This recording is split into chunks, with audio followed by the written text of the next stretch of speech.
Sasabihin ng mga baguhan, ang mahal na ng Bitcoin. Nasa $60,000 plus na ang presyo. Hindi ko na-afford yan. Pero, tignan mo itong si SHIB. Ang presyo ay nasa 0.00002 lamang. Sa halagang 1,000 pesos, milyonaryo na agad ako sa dami ng tokens na hawak ko.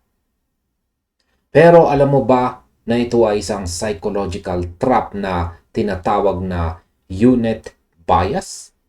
Kaya sa video na ito ay pag-uusapan natin kung bakit tayo nahuhulog sa ilusyon ng mura at kung paano ito ginagamit ng mga meme coins para akitin ka sa market.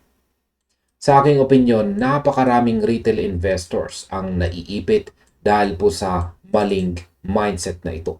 Kaya dapat po nating intindihin kung paano gumagana ang totoong laro sa crypto. At ayan, ano nga ba ang unit bias? Paliwanag po natin sa simpleng paraan kung ano nga ba talaga itong unit bias. Ito ay ang tendency ng tao na mas gustong magkaroon po ng isang buong unit o malaking bilang ng tokens kaysa sa maliit na fraction ng isang mahal na asset. Gusto ng utak natin ang pakiramdam na nakukumpleto natin ang isang bagay o kaya naman ay yung nakakakita tayo ng maraming zero sa ating wallet balance.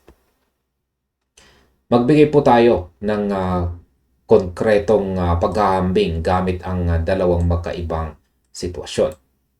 Sa scenario A, pumasok ka sa crypto at bumili ka ng Bitcoin. Ang nakuha mo lang ay 0.0005 na BTC or 30 digits 5. Mukha po siyang maliit. Mukhang barya at parang hindi po nakakabuhay ng loob kapag tiningnan mo sa dashboard mo. Ngayon, dito naman po tayo sa scenario B. Gamit mo ang parehong halaga ng pera para bumili ng Shiba Inu at nakakuha ka ng 5 million SHIB. Sa paningin mo, bigla kang naging milyonaryo pagdating sa bilang ng tokens. Pakiramdam mo ay ang dami-dami mong asset. Dito po pumapasok ang mahalagang aral na dapat pong matutunan ng bawat investor. Ang masasabi ko po ay kailangang ma-realize ng mga tao na ang percentage growth ang mahalaga, hindi ang dami ng hawak mong coins. Kung ang 30 digits 5 BTC mo ay tumaas po ng 50%, ang halaga ng pera mo ay lalago ng 50%. Kung ang 5 million SHIB mo ay tumaas ng 50%, eksaktong parehong tubo lang ang makukuha mo. Walang kinalaman ang dami ng piraso ng coin sa bilis ng paglago ng capital mo. Ayan. Ngayon ay pag-usapan naman po natin ang SHIB at ang tinatawag pong penny dream. Kaya, yan. Bakit nga ba SHIB ang laging pinupuntahan ng mga newbies o yung mga baguhan? Yan ay dahil ito sa pangarap na sana mag 0.01 lang itong hawak ko o kaya ay mag 1 piso lang ang isa. Napakayaman ko na. Isang sentimo lang ang kailangan at ang 5 million na SHIB mo ay magiging $50,000 na agad. Napakagandang pangarap, hindi po ba? Pero, oras na para sa isang matinding crypto-math reality check dito.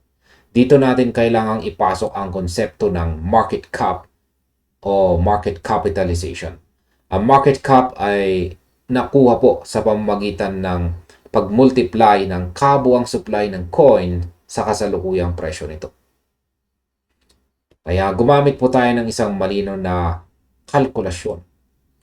Kung si SHIB ay magiging $1 ang presyo sa dambuhalang supply nito ngayon, kakailanganin nito ng market cap na mas malaki pa sa buong ekonomiya ng buong mundo.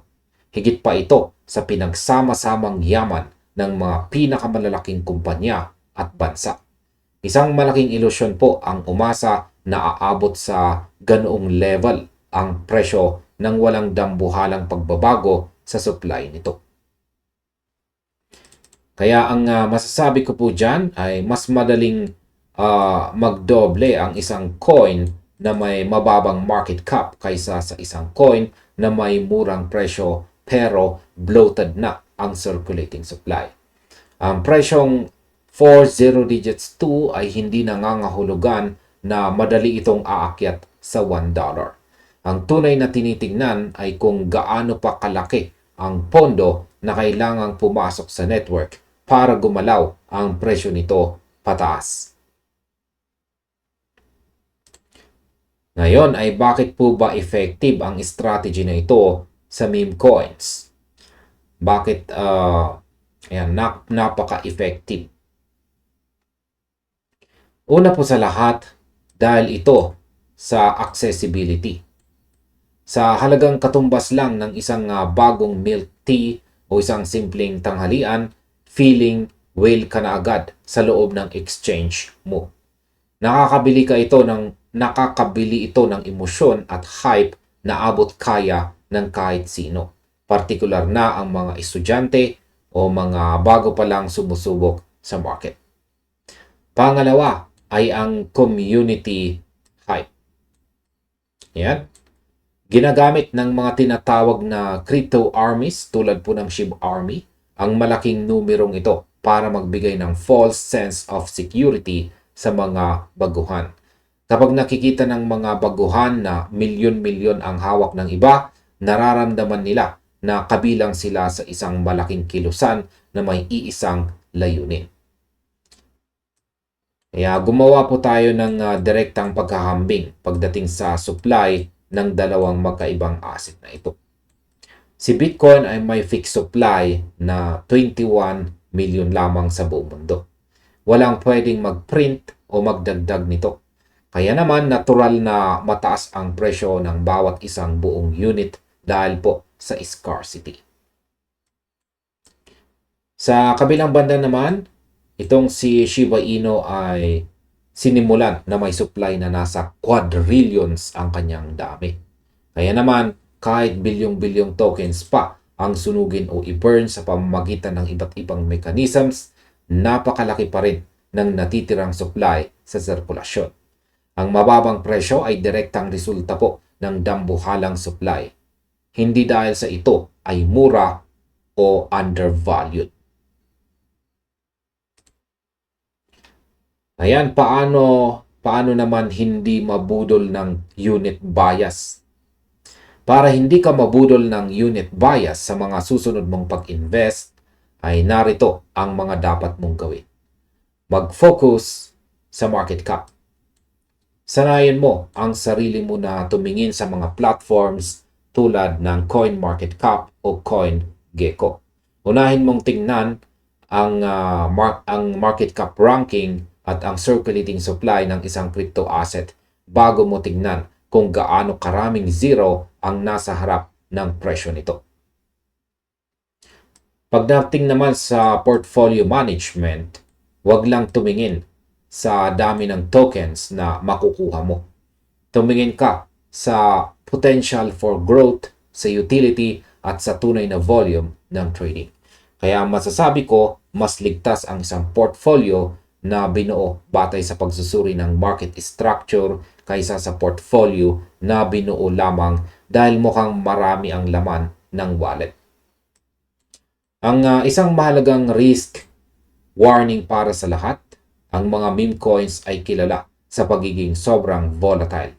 Ang unit bias ay madalas gamitin ng mga malalaking players o mga whales para mag-attract ng retail liquidity para sa kanilang mga pump and dump schemes.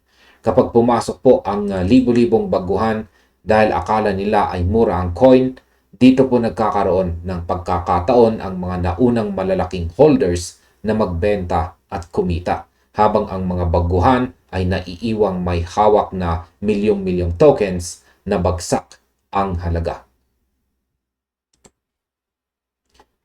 At sa kabuuan, Hindi naman masamang bumili ng SHIB o ng iba pang mga meme coins. Pero siguraduhin mong binibili mo ito dahil kasama ito sa iyong utility research o trading strategy. Hindi dahil lang sa mukhang marami ang makukuha mo sa maliit mong kapital. Huwag mong hayaan na ang emosyon at ang psychological trap ng unit bias ang magdesisyon sa perang pinaghirapan mo.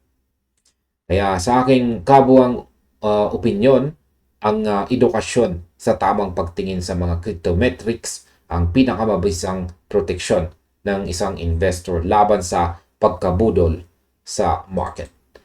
Ikaw, nahulog ka rin ba sa unit bias noong nagsimula ka pa lang sa crypto?